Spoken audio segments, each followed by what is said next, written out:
This channel does not promote any violent, harmful, or illegal activities. All content provided by this channel is meant for an educational purpose only. বেলডাঙ্গায় ফের ট্রেনে হামলা, দুষ্কৃতীদের ধনধান্য এক্সপ্রেসে লক্ষ্য করে পাথর ছোড়ার অভিযোগ উঠে আসছে। বিস্তারিত জানবো, আমাদের প্রতিনিধি কৌশিক রয়েছেন। Kaushik, UEN Jaipur is a perfect target for prospective students aspiring for good jobs, good education with future-ready skills.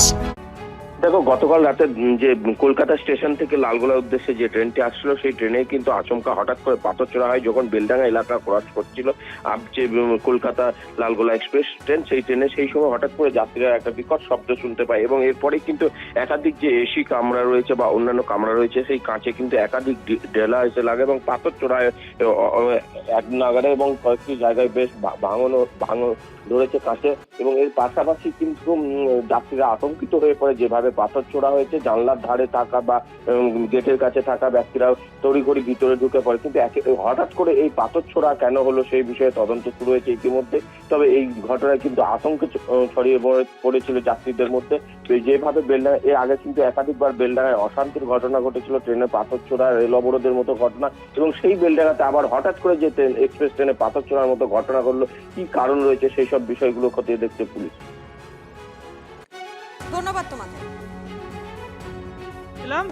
এবার হঠাৎ করে ওইখান থেকে পাথর একদম এসে পাশ দিয়ে একদম বেরিয়ে গেল। আমার সামনে একটা বয়স্ক লোক বসেছিল, এবার কেউই বুঝতে পারলো না কি হলো। দেখা বয়স্ক লোকটা উঠে দাঁড়ালো, দেখা দিচ্ছি ওর পায়ের কাছে পাথর।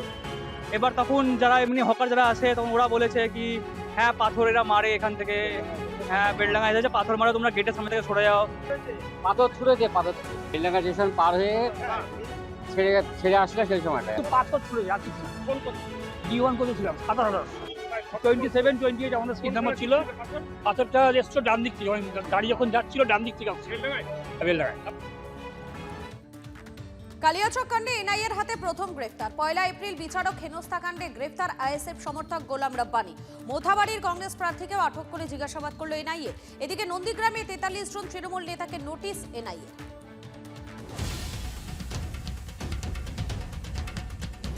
মোথাবাড়ি কাণ্ডে এনআইএর হাতে প্রথম গ্রেফতার। বিচারক হেনস্থা কাণ্ডে আইএসএফ সমর্থককে গ্রেফতার করল জাতীয় তদন্তকারী সংস্থা। 1 এপ্রিল কালিয়াচক 2 নম্বর বিডিও অফিসে বিচারকদের ঘন্টার পর ঘন্টা আটকে রেখে প্রতিবাদের নামে গুন্ডামি চলেছিল বুধবার মধ্যরাত পর্যন্ত। সেই বিচারক হেনস্থার ঘটনায় এনআইএকে তদন্তভার দিয়েছে সুপ্রিম কোর্ট। তদন্তে নেমে গোলাম রব্বানীকে গ্রেফতার করেছে তারা। এনআইএ স্ক্যানারে রয়েছেন মোথাবাড়ির কংগ্রেস প্রার্থী। প্রচার চলাকালীন কংগ্রেস প্রার্থী সায়েম চৌধুরীকে আটক করে জিজ্ঞাসাবাদও করেছে এনআইএ। তাঁর অভিযোগ ছিল এই ঘটনার পিছনে মূল কারিগর তৃণমূল।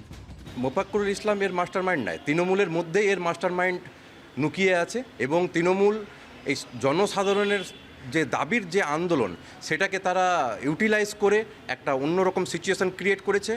আমাদের দাবি তৃণমূলের মধ্যে যে মাস্টারমাইন্ড যারা আছে তাদেরকে অবিলম্বে যেন পুলিশ অ্যারেস্ট করে। সুজাপুরের মিম প্রার্থী রেজাউল করিম সরাসরি তৃণমূল নেত্রী সাবিনা ইয়াসমিনের দিকেই অভিযোগের আঙুল তোলেন।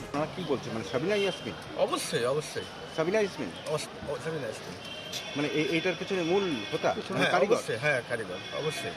মানে এই যেটা তার মানে ষড়যন্ত্র করে করানো হয়েছে, ষড়যন্ত্র। বিজেপির অভিযোগ এসআইআর এর প্রতিবাদের নামে অশান্তির নেপথ্যে ছিল তৃণমূল। এটা পরিষ্কারভাবে একটা চক্রান্ত ছিল। এসআইআরকে কেন্দ্র করে ওরা বাংলা জুড়ে একটা অশান্তির বাতাবরণ তৈরি করবে, এটা তৃণমূল কংগ্রেসের একটা পরিকল্পনা ছিল। সব কাজগুলো, নোংরা কাজগুলো আমি ভাবতেও পারি না। আমার জন্ম, আমার শিক্ষা আমাকে এটা শেখায়নি। তবে ওরা তো আমাকে পারে না অন্য কিছুতে, এইসব নোংরা ভাবে আমাকে মানে কলঙ্কিত করার চেষ্টা করছে। অন্যদিকে নন্দীগ্রামেও তৎপর এনআইএ। 2024 সালের 8ই ডিসেম্বর সমবায় ভোটকে কেন্দ্র করে ব্যাপক বোমাবাজি হয়। সেই ঘটনায় 41 জনের নামে অভিযোগ জমা হয়। তদন্তের ভার যায় এনআইএর হাতে। সেই মতো 43 জনকে নোটিশ পাঠিয়েছে এনআইএ। শেখ সুফিয়ান, আবু তাহের সহ একাধিক দাপুটে তৃণমূল নেতার নাম রয়েছে নোটিশে। শুভেন্দু অধিকারী সার্ভে করে বুঝে নিয়েছে এখানে তার হার নিশ্চিত। এনআই দিয়ে, নির্বাচন কমিশনার দিয়ে আজকে নন্দীগ্রামের মানুষের কন্ট্রোল করে ভোটের বৈতরণী পার হতে চাইছে বিজেপি শুভেন্দু অধিকারী। আমি বলি সে সুযোগটা কিন্তু নন্দীগ্রামে পাবে না।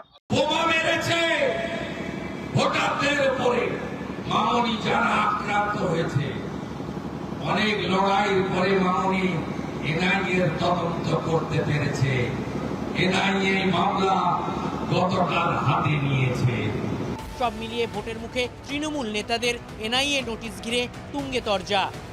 সুজয় পাল, শুভতোষ ভট্টাচার্য ও কনিষ্ক মাইতির রিপোর্ট, TV9 বাংলা।